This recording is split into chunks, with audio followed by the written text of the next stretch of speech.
I'm Dennis Young with Issues in Education. I'm here with Peter Exley, who's the president-elect of AIA in 2021. I am. Yeah, congratulations. Thank you. Yeah. Thanks for voting. Yeah. I just can't imagine how your life's going to change with the responsibilities and all that you have to do. It's going to be an exciting time for sure. Yeah. Representing 94,000 members. Absolutely. But there's a lot of interesting things, and it's a critical time for architects. Yeah, very, very much so. Well, let's talk a little bit about AIA Advocacy.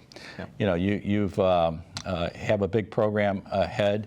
Talk about kind of the Perkins Act and kind of start there.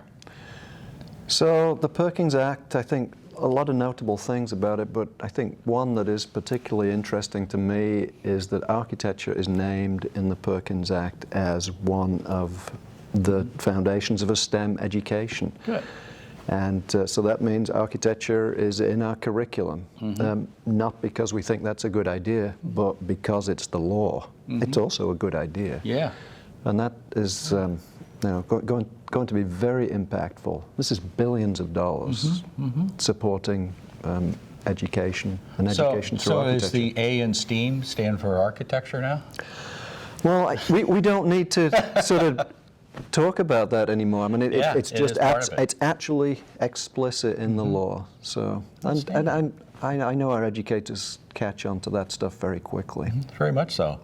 Yeah. And I know in your private practice, architecture is fun. Yeah. You're very engaged with students of all ages. Yeah. And you get to see their level of, I guess, creativity and risk-taking and ability to collaborate. Yeah. So. I was very lucky when we founded our firm. I was actually the proud owner of a small student myself, and so our practice emerged because we were hanging out at places that valued my daughter's ambitions, and we were hanging out and volunteering there. And that, you know, as you know, when you participate in your community, that's where your work comes from. So our first project was with Chicago Children's Museum, so we were diving right into informal education from the get-go. For 25 years, that's been our practice. How have you seen that transition from where you first started at that project to what you're doing today? Is it much the same, or is it thought has progressed? You know, I think like your practice, we've always valued greatly participation and the participatory process as being the foundation of good design. So spending time with our clients, listening to our clients has been a really critical part of our trajectory. And that hasn't changed. You know, good visionary clients like to hang out with good visionary architects who are going to support their ideas, and the thing that we're good at is helping them envision that. They know what the challenges and problems that face them, and so, you know, like you, that's what we've really focused upon. I think what has changed is how data and delivery methods have evolved at an amazingly rapid pace. You know, using BIM technologies to deliver more and hopefully faster. Yeah, and that's helped architecture in a number of ways, but at the same time, it's probably taken away some time from the creative side on some of the students that are coming up, and that they're very technology focused. As a tool. For sure. Maybe not the tool not used in all the ways we need it to be used. But, you know, your team, it also frees up design time. It does. And, you know, certainly in our practice, helping craft a narrative that then manifests itself through the design. And, you know, the BIM is more of a production tool, I think. It still needs a good architect with good ideas, that visionary client, to communicate what the underlying and relevant story is for them. Seems like that 3D capability of BIM is trying to supersede or substitute for creative design, but sometimes you get the 3D to come out of the process of putting in the data as opposed to the narrative and the collaborative process of creating a design concept. We've used 3D tools for a long time in our practice, and emphasis on the tool aspect of it. Well, you know, architects have such great skills, and it's really how they get applied and who they can help. As we turn to looking at our cities certainly need what we have to offer as architects. Okay. And could you talk about that in terms of, I think we're called the U.S. Conference of Mayors, and that relationship to architecture? Yeah, one of the things that we've been doing with AIA, at AIA, is developing relationships with mayors. You know, right now you could argue that a lot of initiatives in our cities are not coming from the federal level. But, you know, the mayors, you know, they're bipartisan, and they're dealing with the day-to-day problems of citizens. Whether that's a climate calamity, whether you know, it's sea level rise if you're on the coasts, or whether it's school safety. You know, these are amongst the myriad of things that throw curveballs at mayors all the time. I spent some time last year with Mayor Pete Buttigieg from South Bend, Indiana. The thing that keeps him up at night is actually sort of trying to South Bend in the early 1960s, their calamity was the Studebaker factory closed down overnight.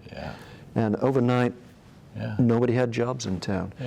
Mayor Pete today is worried about head trauma in the NFL.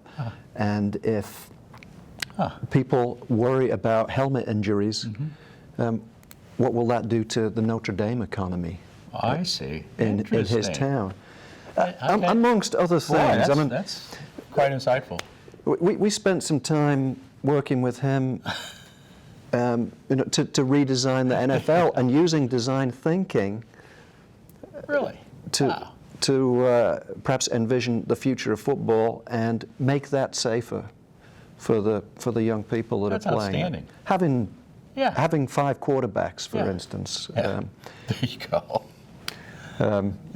More responsive helmets. I don't know whether that's relevant to this conversation. Share the number of blows, right? But Mayor Steve Benjamin from Columbia, South Carolina, has put a moratorium on parking garages in Columbia right now, because he doesn't know what the autonomous vehicle and ride sharing is going to do to his downtown infrastructure. Is he going to put asphalt over acres of downtown that is going to you know, mitigate all kinds of flood problems? Is he going to have redundant buildings? And many universities are thinking the same thing. Exactly the same thing. Limited land, and you know. So, and you know, these are visionary things, and we're seeing that with many mayors around the country. They came to AIA's grassroots conference in Washington, D.C. last February with an explicit request for architects to be at the table. They know we are very interested in justice and social equity in communities. They know we're inventive, and they know we come with an impartial view. And we are the most visionary and inventive people that they know. And as you look at what communities like Houston, Texas are spending, I mean, literally billions of dollars a year preparing for the next calamity in their cities. What the state of Louisiana is, I think they're spending almost $1 trillion in 20 years on levees and you know, just the basic infrastructure that's going to keep their state safe. If architects are involved in 1 or 5 or 10% of that, you know, we have some other ideas that are going to make for even more efficiency in how we spend that money. The return on investment, the return on design for that is going to be greatly impacted by the vision that we bring to the table. And frankly, if we have these partnerships with our civic leaders, this is how we're going to recession-proof our industry and make for healthier cities in America. You know, what I've seen historically, those partnerships with cities and architects sometimes begin with a design competition. Not something everybody looks forward to, because the amount of effort you put in and you don't stay with the program for very long. So how does that relationship between architects and the city solidify? Is it true contracts? Is it multiple architects selected to be part of a combined team? How does that work? I mean, I think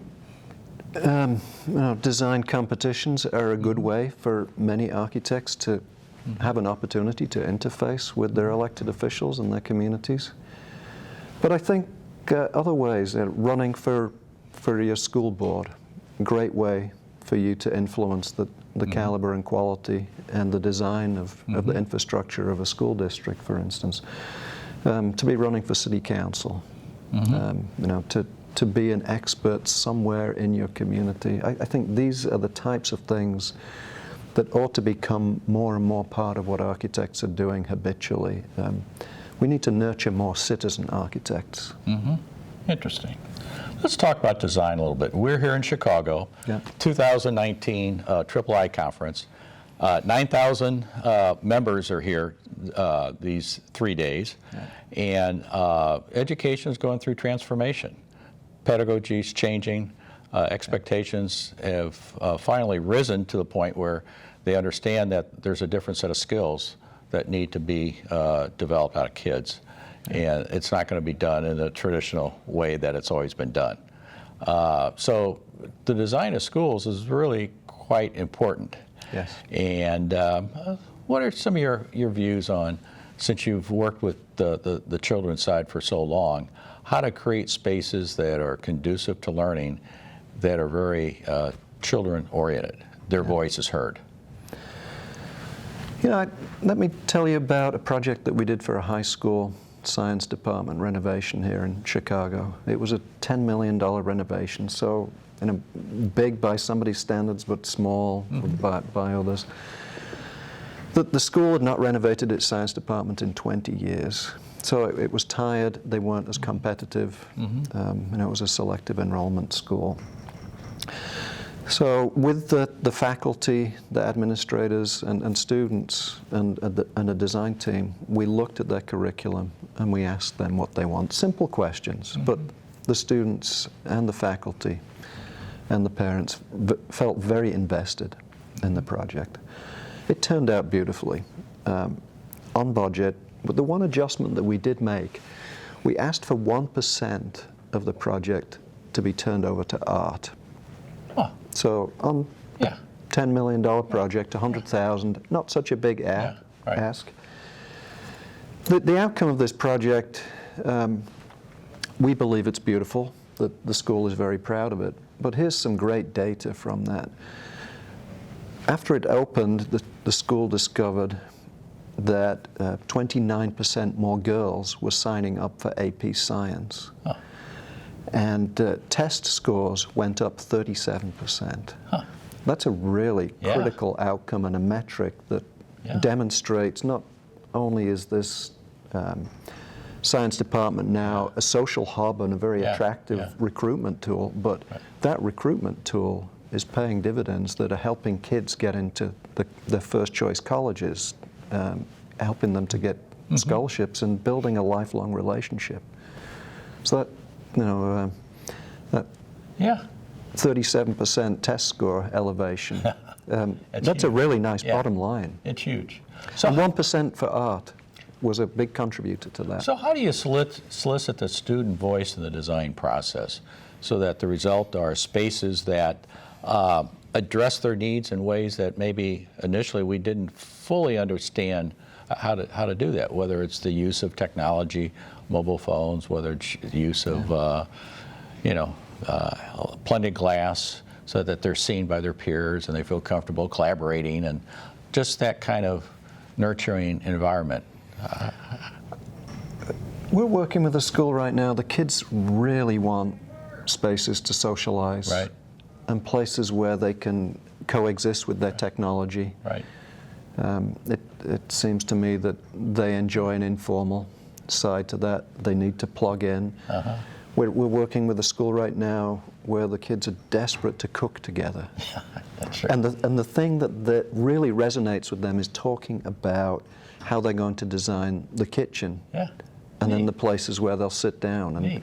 they're imagining picnic tables and nothing particularly outlandish, but by them injecting these ideas into the conversation and seeing them respected and communicated and validated by their faculty and the administrators and the architects on the design team is very empowering for them. It's interesting. I see, beginning at the 7th grade level, the concept of the teen kitchen is really important.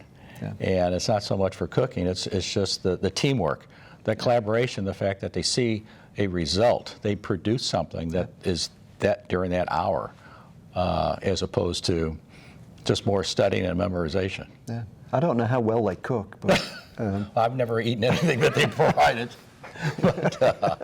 But I'm certainly amazed the fact that the level of sensitivity and understanding that the designer needs to have, because sometimes that may not be expressed in the curriculum.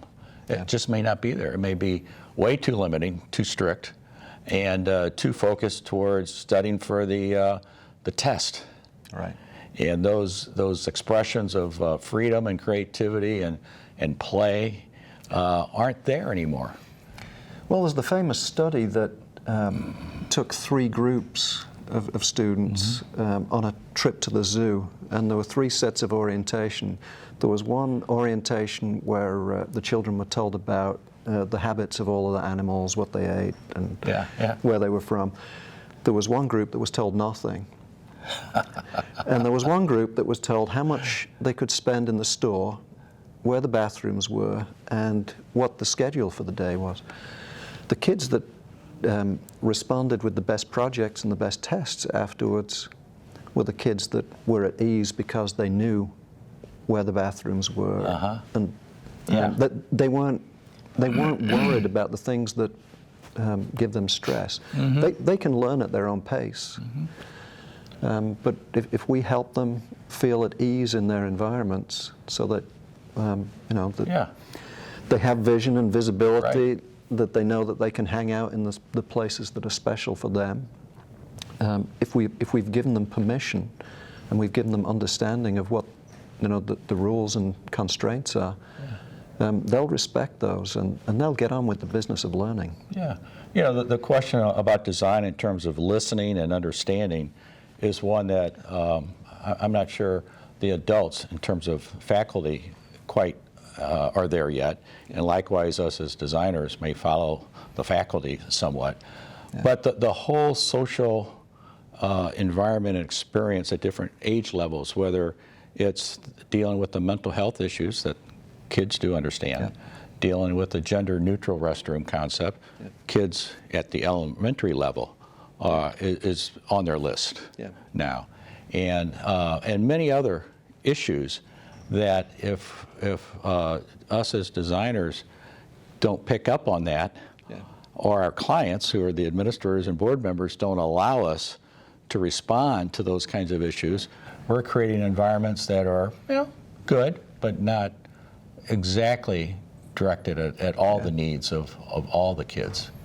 Yeah, no, I mean, you're referring to the conversations that are habitual around, the boardroom tables, maybe even the kitchen tables, and in the staff break rooms. These are the things that are of concern. I think there are some places, there are some project types where perhaps the thinking is a little further along. If you look in hospitality, for instance, the way that the issues of restrooms have been dealt with there in creative and invitational and informal ways, there are probably some things that we can do there.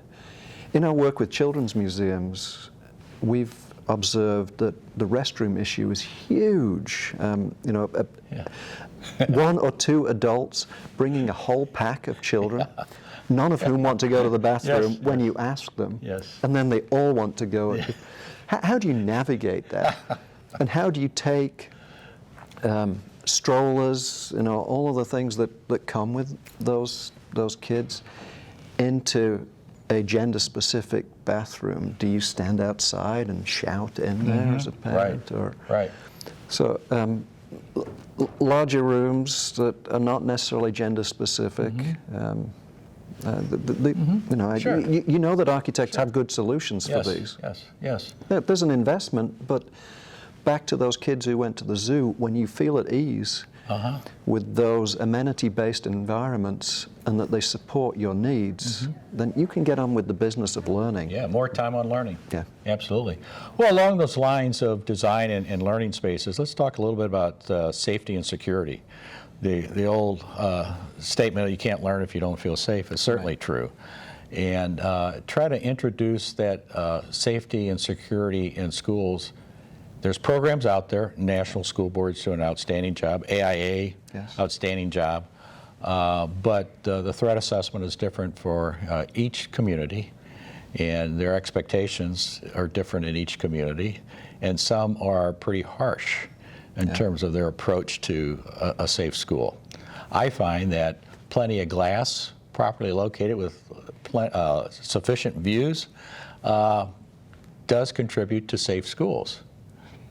You don't have to lock them in. Right? No, I mean there's many things that you know, presumably are contributing to this challenge in our communities. Yeah. The caliber of the design and the experience that children and faculty are having in schools, where they feel happy and supported by providing amenities. You know, the kitchen where everybody can find the thing that they like. Right. You know, the kid, the loner, can find their place. The group, the rambunctious group, can have their place. One of the things that we've always done when we've been designing playgrounds is to think about Howard Gardner's theory of multiple intelligences. Not everybody is the rambunctious athlete running up and down and playing on that playground. You need to find a spot for the kid that wants to read, for the naturalist that wants to find fossils, for the performance-inclined child who wants to, you know, stand up and sing. And to do that either in an interpersonal or an intrapersonal way. So, and this is, I think, one of the things that we can do even better in our school environments, that each place is flexible, that it can attract and adapt to support whatever any kid wants to do in it. I think Herman Hertzberger has been talking about this for years, and you know, thinking about the thresholds, you know, where the learning stops and where socialization starts in spaces. So for sure there are some pragmatic things that we can be doing and can do even better in our schools, you know, with sightlines and vision and security systems. But for sure we can also think about heightening the quality of that environment so that it's all about learning and nurturing happy students and happy faculty and happy staff. You know, one of the challenges for designers is if we're left to be creative, all we have to do is stay within the confines of the budget and the code. But we also have to stay within the confines of the client that has a limited vision, or already think they have some solutions that you certainly don't know, you know don't work. And you had kind of alluded to that earlier, that finding the right visionary client with the right visionary architect together, that's a fabulous team. But that's not always the way it turns out. No, and perhaps one of our responsibilities as a profession is to start building data sets so we can demonstrate that such and such a design feature will result in certain outcomes, and that we can provide evidence for that. That would be outstanding to be able to do. Well, we'll move the needle just a bit, right? Well, we all have these stories, and we all have stories about, you know, the increase in test scores.